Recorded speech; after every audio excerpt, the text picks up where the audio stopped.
Les chats ont la particularité d'enterrer soigneusement leurs excréments. Cette habitude leur permet de garder un environnement propre, mais aussi de dissimuler leur présence et éviter d'attirer des prédateurs et des ennemis.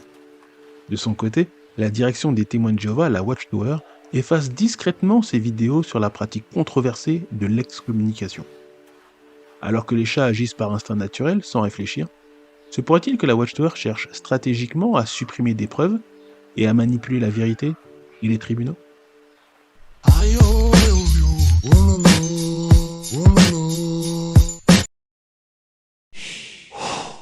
Dans leur bataille judiciaire avec la Norvège, déjà évoquée dans des vidéos précédentes, les témoins de Jéhovah sont en mauvaise posture. Leur pratique de l'excommunication, c'est-à-dire le fait d'exclure et de couper les ponts avec les anciens membres, est vivement critiquée. Pour apaiser le gouvernement norvégien, la Watchtower a récemment légèrement revu sa pratique de l'excommunication et a aussi décidé de supprimer des vidéos problématiques en catimini. Ce sont ces vidéos, qui sont désormais des trésors d'archives, que nous allons republier en intégralité dans cet épisode. La première vidéo a été diffusée lors de l'Assemblée d'été des témoins de Jéhovah en 2016, intitulée « Restons fidèles à Jéhovah ». On retrouve Sonia Eriksson, une jeune témoin de Jéhovah qui a grandi dans le mouvement et qui va être excommuniée. Après avoir quitté le domicile familial, elle va désespérément essayer de joindre ses parents.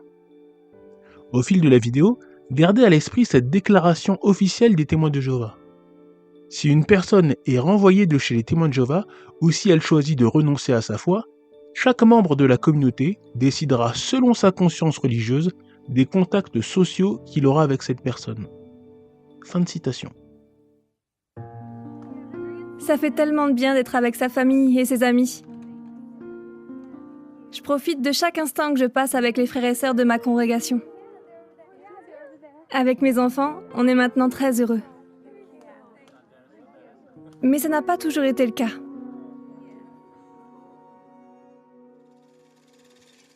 Mes parents étaient missionnaires quand ma mère est tombée enceinte de moi.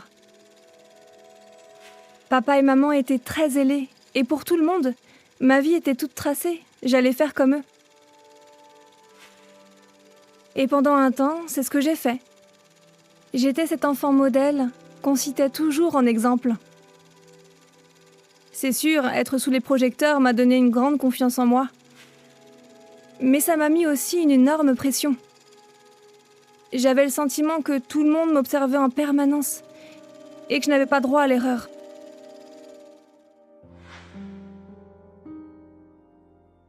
Adolescente, j'ai commencé à me sentir partagée. J'aimais la vérité, mais je me sentais à l'étroit. Je n'ai parlé à personne de ce que je ressentais. Je faisais comme si tout allait bien, mais sans y croire vraiment.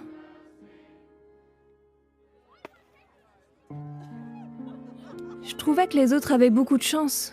Eux, ils pouvaient faire ce qu'ils voulaient. Et si en plus ils venaient à la vérité, ils connaîtraient le meilleur des deux mondes.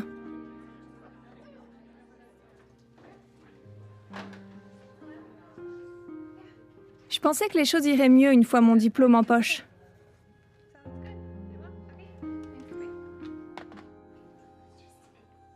Mais ensuite, j'ai fait la connaissance d'Eric à mon travail. Il me comprenait vraiment.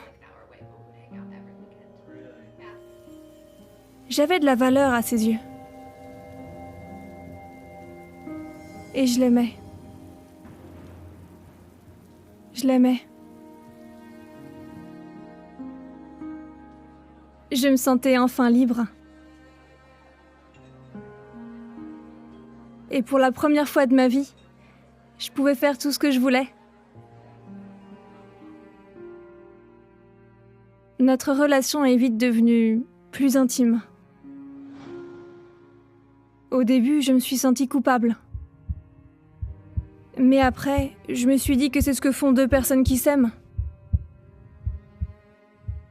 Et j'étais prête à tout abandonner pour lui. Tout.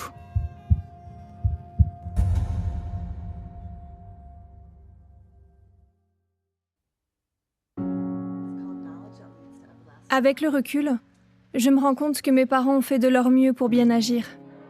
comme Jéhovah le demande. Mais comme je ne haïssais pas ce qui est mauvais, je ne voyais pas le mal dans ce que je faisais. Et c'est ce qui m'a amené finalement à faire des choses que j'ai regrettées ensuite. J'ai fini par être excommuniée. Sonia Eriksson n'est plus témoin de Jéhovah. Toute la famille a été anéantie. Maintenant, écoutons le premier exposé de la réunion de service. On se rappelle, le mois dernier, nous avons proposé... Après, mon père m'a expliqué que je ne pouvais pas rester à la maison parce que je ne voulais pas changer. Il m'a dit que j'avais une mauvaise influence sur mon frère et ma sœur. C'est bon, je m'en vais.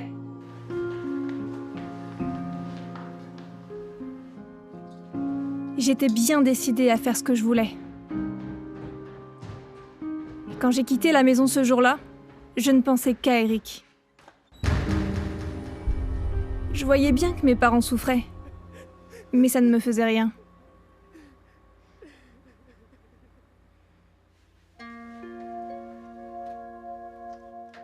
Je n'ai pas réalisé à quel point mes parents étaient effondrés et déçus par mon attitude. J'en ai voulu à mes parents d'en arriver là. J'en ai même voulu à Jéhovah. Mes parents souffraient beaucoup de mon absence, même après tout ce que je leur avais fait subir. Qu'est-ce qui les a aidés à rester fidèles à Jéhovah pendant toutes ces années où j'ai été excommuniée? C'est le récit biblique d'Aaron. Quand Jéhovah a condamné les 2 fils d'Aaron et les a mis à mort, dans cette situation, il a ordonné à Aaron et à sa famille de ne pas porter le deuil. Toute la famille montrait ainsi à la nation qu'elle soutenait la décision de Jéhovah. Papa et maman ont compris qu'ils devaient rester fidèles à Jéhovah, comme à Aaron. Ils m'aimaient et voulaient que je revienne à Jéhovah. J'ai essayé de les appeler. Je voulais juste leur parler et entendre le son de leur voix. Mes parents me manquaient. Et eux aussi, ils auraient voulu avoir de mes nouvelles.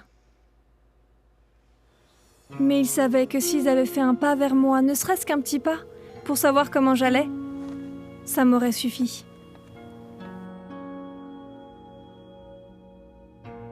Je n'aurais peut-être jamais ressenti le besoin de revenir à Jéhovah.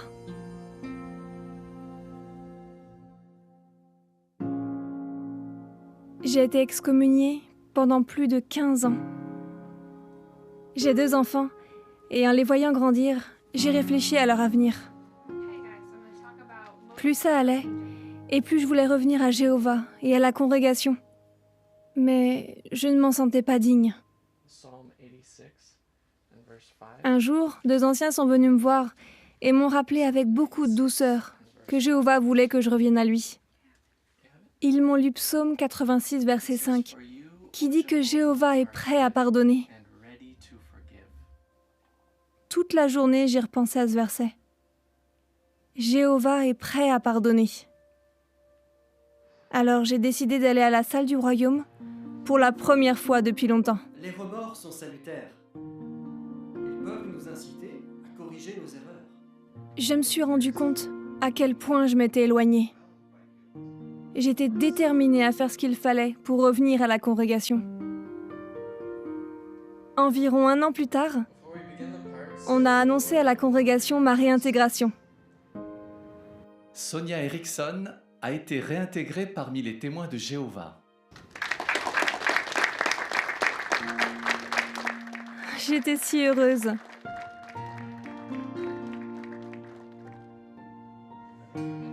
Les frères et sœurs m'ont accueillie chaleureusement. Être à nouveau réunie à ma famille et à Jéhovah m'a remplie de joie. Je savais que c'était là que je devais être. Je ne voulais plus quitter Jéhovah. Mais quand j'étais seule, j'avais du mal à savoir si Jéhovah m'avait vraiment pardonné.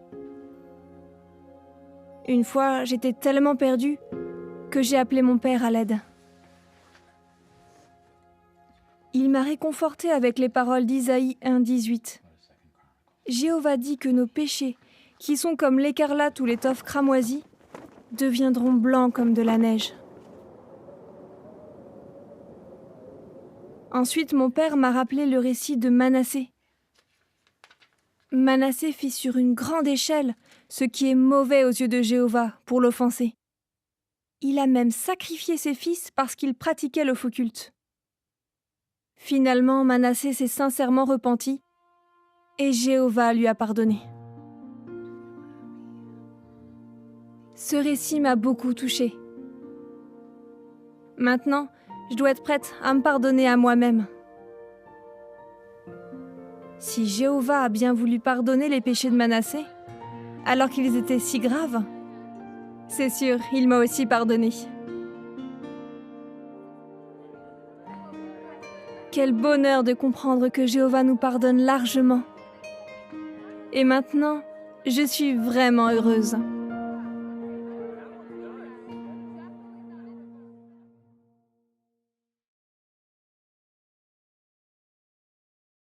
Pourquoi les parents de Sonia refusent-ils de décrocher le téléphone?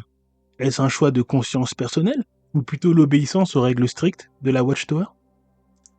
Manifestement, le chantage affectif exercé contre Sonia a porté ses fruits puisqu'elle est redevenue témoin de Jéhovah. Au vu de l'efficacité de la méthode, pourquoi les témoins de Jéhovah ont-ils soudainement décidé d'effacer cette vidéo? Ont-ils des remords? Ont-ils reçu une nouvelle direction divine? Ou s'agit-il simplement d'un revirement tactique opportuniste? Quoi qu'il en soit, la Watchtower n'efface pas correctement ses traces, puisque des pages de jw.org font encore référence à cette vidéo désormais disparue. Vous aurez également noté la structure de la vidéo qui sera exactement la même dans les deux vidéos suivantes. Un témoin de Jéhovah quitte volontairement le mouvement ou en est renvoyé. Les membres de sa famille coupent alors tout contact et refusent même les appels et les SMS. La Watchtower utilise un exemple biblique tiré de l'Ancien Testament, ici les fils d'Aaron, pour mettre la pression sur les adeptes contraints de boycotter un membre de leur famille et pousser à s'investir encore plus dans le mouvement pour oublier leur peine. Passons à la deuxième vidéo diffusée lors de l'Assemblée d'été 2023. On retrouve Elsa, une jeune témoin de Jéhovah dont la mère a été excommuniée pour des raisons non dévoilées. Elsa va recevoir 2 appels de sa mère qui vont la perturber. Au fil de la vidéo, gardez à l'esprit cette déclaration officielle des témoins de Jéhovah. Les témoins de Jéhovah croient en la recommandation biblique de limiter les contacts avec une personne exclue ou retirée. Le degré de limitation des contacts dépend des circonstances personnelles et de la conscience de chacun. Cependant, ils croient que la Bible encourage à montrer amour et respect envers tous, y compris envers ceux qui ont quitté leur foi. Fin de citation.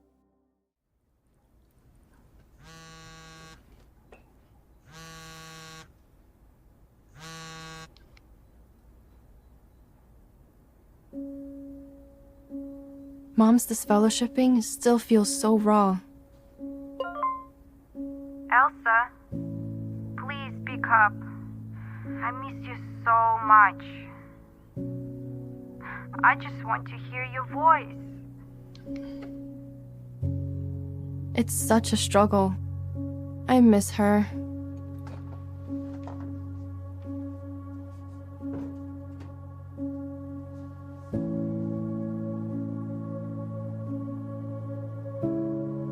She taught me the truth, gave me a stable life.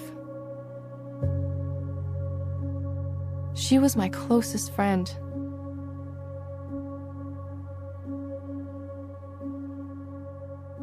What's the harm in just calling once in a while? To chat. Maybe I can even help her to come back to Jehovah. Abel was essentially a spiritual orphan, but regardless of what his parents chose, he listened to Jehovah and patiently waited on him to fulfill his promises. I never thought of it that way. What has Jehovah promised me if I patiently wait? Spiritual brothers, sisters,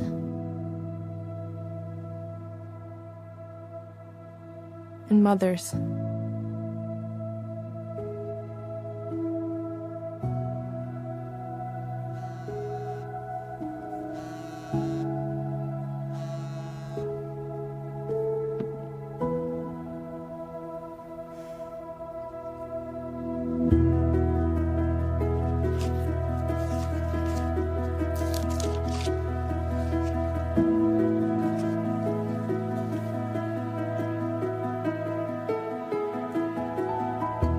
if I focus on what I do have and wait patiently, someday what I don't have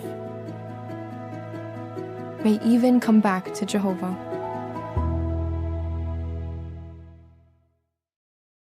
Pourquoi Elsa refuse-t-elle de décrocher le téléphone? Est-ce un choix de conscience personnelle, ou plutôt l'obéissance aux règles strictes de la Watchtower? Manifestement, le chantage affectif exercé par Elsa n'a pas porté ses fruits, puisque sa mère n'est pas redevenue témoin de Jéhovah.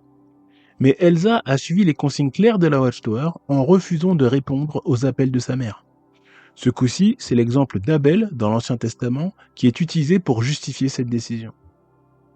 Pourquoi les témoins de Jéhovah ont-ils décidé de supprimer aussi cette vidéo? Est-ce pour tromper le gouvernement norvégien? Est-ce que ce genre de manœuvre est digne d'une organisation prétendument choisie par Jéhovah, un Dieu qui ne change pas et qui ne peut mentir? Passons à la troisième vidéo, et bonne nouvelle, elle est encore disponible sur jw.org, mais probablement plus pour très longtemps. Cette vidéo a été diffusée lors de l'épisode de JW Broadcasting de novembre 2016. On retrouve Ben et Gabriela, un couple de témoins de Jéhovah dont le fils Lévi a décidé d'écrire un courrier de retrait et de quitter le mouvement et le domicile familial. Comme vous l'aurez deviné, quelques temps plus tard, Lévi va essayer de contacter sa mère et il va avoir une drôle de surprise.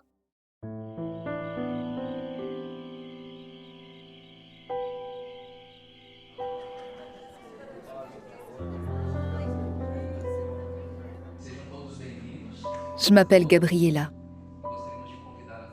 Ben et moi, on a toujours aimé assister aux réunions. Mais ces derniers temps, c'est devenu plus difficile. Il nous manquait quelqu'un. Notre fils.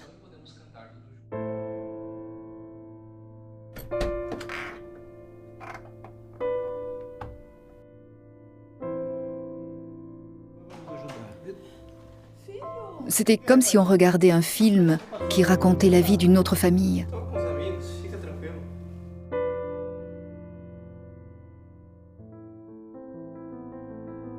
Je n'arrivais pas à croire que ça nous arrivait à nous.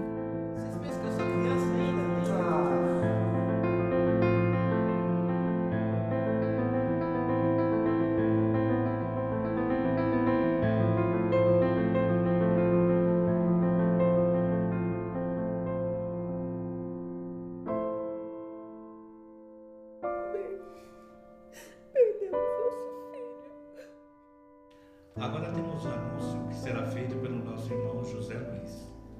Notre fils Lévi n'était plus témoin de Jéhovah. Informamos que Levi de Oliveira não é mais testemunha de Jeová. Les anciens et les amis de la congrégation nous ont beaucoup soutenus et ils ont été très gentils avec nous. La plupart d'entre eux avaient vu Lévi grandir, présenter son premier exposé et se faire baptiser.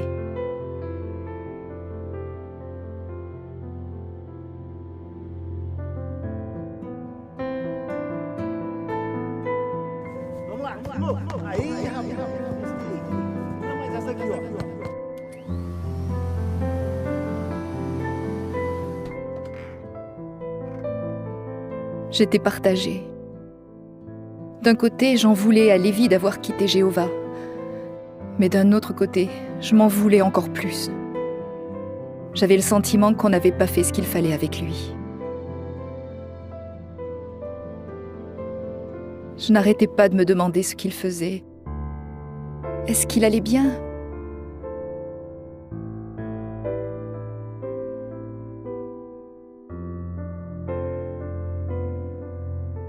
Les dernières semaines avaient déjà été difficiles, mais là, ça devenait encore plus dur. Je savais que la Bible dit de cesser de fréquenter celui qui ne respecte plus les normes chrétiennes. Mais je n'avais jamais pensé qu'un jour, c'est moi qui devrais appliquer ce principe. Et ce soir-là, un frère a parlé des fils de Korah.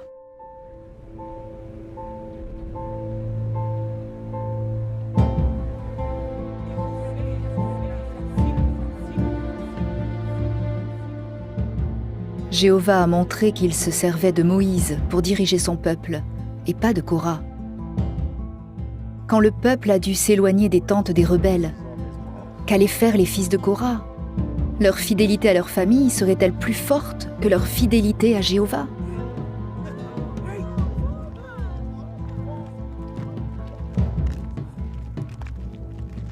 La Bible nous apprend que les fils de Korah sont restés fidèles à Jéhovah. Et ils ont été bénis pour ça. Après la réunion, j'ai parlé à Ben du texto que Lévi m'avait envoyé. Je lui ai tout dit, à quel point il me manquait, mais aussi que je voulais être fidèle à Jéhovah comme les fils de Korah. Ben m'a avoué que ce n'était pas facile pour lui non plus, et qu'il ressentait la même chose que moi. Mais il a dit une chose à laquelle je n'avais jamais pensé. Si on se mettait entre Lévi et la discipline dont il avait besoin, en fait, on le priverait d'une disposition pleine d'amour de Jéhovah. À l'inverse, notre fidélité à Jéhovah pourrait lui sauver la vie.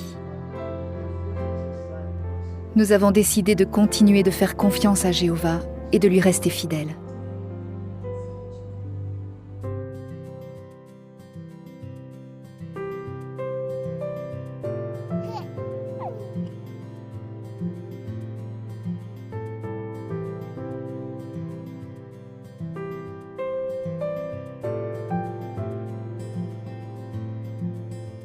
Ça fait maintenant 5 ans. Et même si Lévi n'est pas revenu à Jéhovah, je garde espoir. En attendant, je reste bien occupée. Je suis pionnière permanente et je fais tout ce que je peux pour aider les autres à connaître Jéhovah. Je ressens personnellement ce que dit Psaume 97, verset 10. Jéhovah garde vraiment ses fidèles.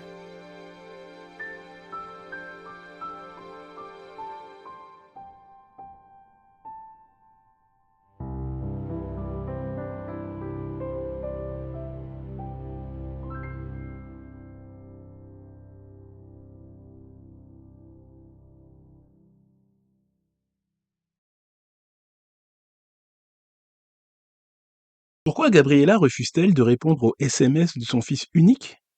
Est-ce un choix de conscience personnelle? Plutôt l'obéissance aux règles strictes de la Watchtower? Manifestement, le chantage affectif exercé par Gabriella et son mari n'a pas porté ses fruits puisque leur fils, Lévi, n'est pas redevenu témoin de Jéhovah. Cette fois-ci, c'est l'exemple des fils de Corée qui est utilisé pour justifier d'ignorer des SMS. Il est curieux que les témoins de Jéhovah soient obligés de se référer à l'Ancien Testament pour justifier leurs pratiques, alors qu'en tant que chrétiens, c'est plutôt les paroles du Christ qui devraient les inspirer, n'est-ce pas? Bref, la Watchtower a beau effacer ces vidéos, le gouvernement norvégien les a déjà en sa possession et tout adepte honnête et non frappé d'amnésie collective peut les récupérer. La seule issue logique serait que la Watchtower allège sérieusement sa pratique de l'excommunication et cesse d'imposer à ses adeptes d'ignorer les membres de leur famille, renvoyés ou retirés du mouvement. Mais sur ce sujet comme sur d'autres, il semblerait que la stratégie de la Watchtower défie toute logique. Alors, pour suivre les prochaines évolutions, n'hésitez pas à vous abonner si ce n'est déjà fait, et surtout, restez en ligne.